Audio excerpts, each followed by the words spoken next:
বল, কি বলবি? বলছিলাম যে আমি না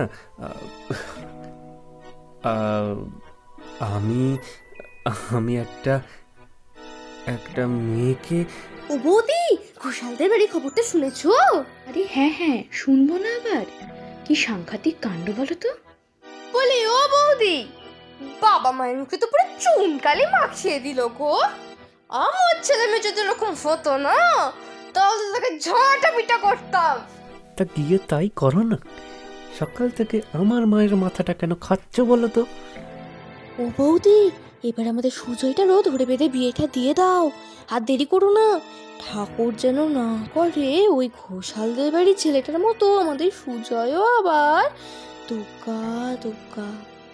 এই মালতী কাকিমা সব সময় আমার বাড়া ভাতের ছাই ঢেলে দেয়। সুজয় এবারও ব্যর্থ হয়ে যায়।